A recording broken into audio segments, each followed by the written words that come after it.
Yeah, he doesn't seem to care. He reportedly just watches ESPN all day. Yeah, there you go. That's exactly it. That he's completely detached. He's bored. He's disinterested, and indeed, he never read some of these monstrous pieces of legislation. Apparently, never read the health bill after all. So, all of this indicates that you might be looking more at Washington intrigue. In other words, various forms of a coup d'etat, cold coup, this kind of stuff going on as a result of this weakness. If Obama loses one or two houses of the Congress, you're going to see more momentum in this direction. And it seems to me that the thing that I think would be a positive outcome would be a challenger to him. In other words, an open challenge. I really don't care who it is at this point, because whoever the first one is will be followed by more. Well, only Ron Paul will attack the globalists and the big central banks. Yeah, sure, but you've also got to have a tactical approach to doing something across the board. So what we need is a primary challenger to Obama in the Democratic Party who's going to start campaigning. Well, that sure isn't going to be Hillary Clinton. It may well be. No, I mean, it may well be, but, I mean, Hillary Clinton's even worse than Obama. Sure. And she's a hawk, and she brings all this policy stuff. But again, if you go back to 1968, Eugene McCarthy comes out and says, I'm challenging LBJ, and it turns out that there's a tremendous interest in getting rid of LBJ at that point because of the Vietnam War. And then Robert Kennedy comes along. So whoever the first one is will not be the only one. In other words, it's just important. No, I hear you. Let's go to some phone calls, Webster. All very informative here with you today. Before we go to calls, we're going to have Webster about 10 minutes with us. Then Dr. Paul Craig Roberts is going to be joining us for the rest of the next hour. Then we kick off the official radio show. We are 22, almost 23 hours into this marathon, 27-hour transmission. We're getting a lot of calls, a lot of donations right now from people. If you believe in what we're doing, if you believe in this radio show, the news websites, the films, the TV studio we've almost completed, we need to buy the equipment, get the crew in there. $500,000 is chicken feed when you know that Fox has multiple studios that are $10 million or more apiece. Same with CNN, MSNBC, and others. We're doing this all prosumer, as inexpensive as possible. We're the biggest bang for your buck, reaching people in a platform for all these great minds and debate that's happening here, and especially middle-class people being destroyed by this system. You need to step up and donate and get involved, and I want to thank all those that have donated. InfoWarsMoneyBomb.com. InfoWarsMoneyBomb.com. If you can't remember that URL, link through at InfoWars.com or PrisonPlanet.com. Big banners everywhere. Tell your friends and family to tune in right now for this historic transmission. That'll help because many of them will donate, whether it's $5 or $10,000. 100% of this money bomb is going directly into expanding our operation and directly into the tip of the spear in the fight against the New World Order Anglo-American system. And it's just exposing the entire gamut, the entire spectrum of their crimes, and people are ready to hear the truth. People are awakening right now. This is the time to expose the puppets of the globalists. This is the time to expose the false left-right paradigm. You can also call. We've got great InfoWars crew taking your donations over the phone for credit card or PayPal, or people are also buying record numbers of books, videos, T-shirts. That also supports us at InfoWars.com. Then you know you're getting something like a film or a T-shirt that spreads the word. 888. Here's the number to call and donate. 888-253-3139, 888-253-3139. Please don't wish later that you hadn't got off the fence. And this show won't save the world. Webster won't save the world. Ron Paul won't save the world. None of these people have all the answers. I don't have all the answers. But resistance is victory. Saying no to this system and putting out ideas for alternatives. This is the key juncture. So please donate today so we can expand into 2011. 888-253-3139 or InfoWarsMoneyBomb.com. Sean in China, thanks for holding for the last 45 minutes. You're on the air with Webster Tarpley. Sean. Hello there. Thank you for having me on your show, Mr. Jones. You bet. And I'd like to thank you for 2 years ago. I had an enlightenment, and you really opened up my eyes about 9/11 and all this other stuff. And anyways, I'm a Canadian, and I've been here in China for over 10 years now, living here.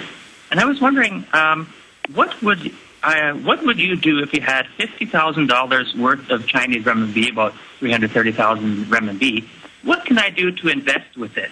Because at this time I have it in Chinese, we say zhi huang jin, which means paper yellow gold.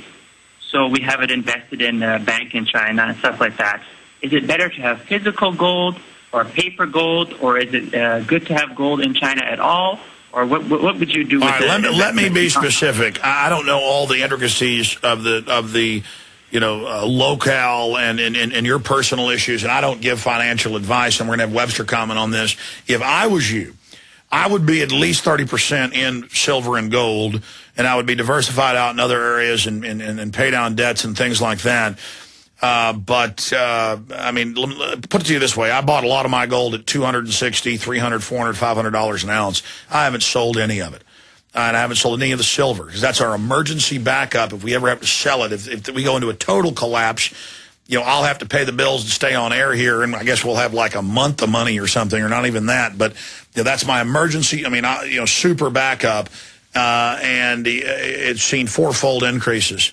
And so, that's my view on it, is gold and silver. Webster Tarpley.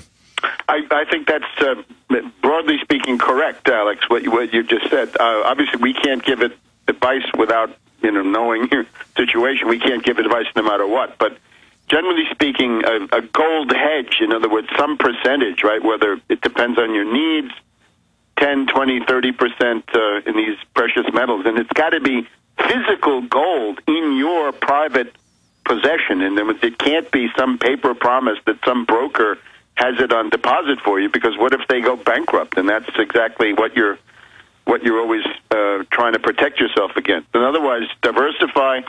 But China is a good investment. So, on the other hand, don't put all your eggs in one basket, no matter what it is. Yeah, it's very simple. I mean, it's the old classic thing of diversify, diversify, diversify. And diversify doesn't mean what the media says, own a couple mutual funds. No, you're all in the stock market. Right, Webster? Oh, no, you don't want to do that. You don't want it. You got to diversify out of paper, out of the dollar, and into various things like these metals that we just mentioned, to own a little bit of, to own your home free and clear with no debt, to own your car free and clear with no debt, to own the tools of your trade, right, whatever that is, computers, other kinds of tools. You should own them, and owning means you own them with no lien or note attached. You're absolutely right, Webster. I concur with you. All right, who's up next in this long list of great callers? Don in Michigan, you're on the air worldwide. How you doing, Alex? Good, go ahead. One thing I just wanted to say was I get frustrated when I hear people say, okay, if this is true, what can I do? For an example, I have a sister that works as a school nurse in Iowa, and she said that, and I said, okay, well, being an authority figure in the school, you have access to kids' lunch boxes, coats, wherever they keep their change for lunch. Well, if you steal their money every day and they don't notice, you're going to keep doing it. Well, if one kid gets suspicious and warns the other kids, and all of a sudden all eyes are on you, are you going to keep trying to do that? And exactly. You shine sunshine on these crooks. That's why they want to shut down the growing alternative media. They're not going to be able to get away with this stuff. Exactly. And everybody feels so helpless. And I just want to say, me and a lot of guys at work appreciate what you do. We burn the DVDs. We do everything we can. We wake up who we can. And it's refreshing to see you doing this marathon. And I believe the awakening is it's growing, like you say, exponentially, and it's great. But that's really all I had, and I just wanted to thank you and your crew. Well, thank you. Great to hear your voice and that encouragement, Don. Briefly, Tarpley, do you agree that this is an exponential, wild awakening? Brzezinski said 4 months ago, for the first time in history, all of mankind, in a general sense, is awake and staring at the elite, and they're in trouble. Well, it's interesting that he says that, because that includes him, obviously, and his malfeasance and nonfeasance in government and later. Yeah, you're in a phase of tremendous world crisis where your ideas can become important, right, over long periods of time. It doesn't matter what anybody thinks, but when you get into a crisis and decisions have to be made about the future of civilization, it does matter what you think. And I would urge people to be active, right, get active or get radioactive, and you'll be amazed in an atmosphere of widespread apathy and resignation. A few activists can do a great deal, and, there are all kinds of opportunities to do that. Yeah, the globalists in all their major white papers, doesn't matter if it was the Soviets before, any authoritarian system, they write about how, well, it was Stalin that said, or was it Lenin, that there are times in history when more happens in a year than happened in the previous 100 in total change, and they call it freezing society under their status quo, and then they will unfreeze it to make changes. But during the time that they're unfreezing things to go to a new level of tyranny, many times in history, we can get in there in this flux period and have the biggest effect ever. Yes, I would also point, and from my point of view, nobody is in control of the world. In other words, the world is careening out of control. The Wall Street group that had, with London, dominated much of world affairs, not all, but much for various decades, their influence is diminishing. And you have other groups which are not identical and not the same, right? Be that China, Russia, or other places, India. These are all allied and otherwise connected. But you've got a situation now where the domination of the world is not an open and shut case. In other words, it's not clear who's running it. I don't think anybody's running it. I think that's the main point. And when you get a world currency crisis, a world currency war of the type that we seem to be going into, that's pretty good evidence that in 60 seconds, because I want to go to a bunch of other callers here before you got to go, including Tarpley's #1 fan in Florida. That's their name. How do you see, just a dead reckoning, how do you see the currency war ending quickly? I think the most likely, of course, is that it's going to be some kind of a dollar panic, right? The U.S. and the British had tried to engineer a situation where everybody would dump the euro, that you'd have mass panic selling of the euro, a mass rush for the exits out of the euro, break up the euro, and that didn't work. But that same fate may now be awaiting the dollar. In other words, that all kinds of central banks would begin diversifying out of the dollar, but do it in a kind of a mad rush, a panic to get out of the dollar, and that could happen essentially any time. Tyler in Canada, you're on the air. Hey, Tyler. Hello? Yeah. Hey. Hey, how's it going? Good. I'd like to thank you, man. You're doing a great thing right now. This marathon money bomb thing that you're doing, it's unreal. It really is unreal. It's showing so much faith in what you do, and I really hope it wakes some more people up.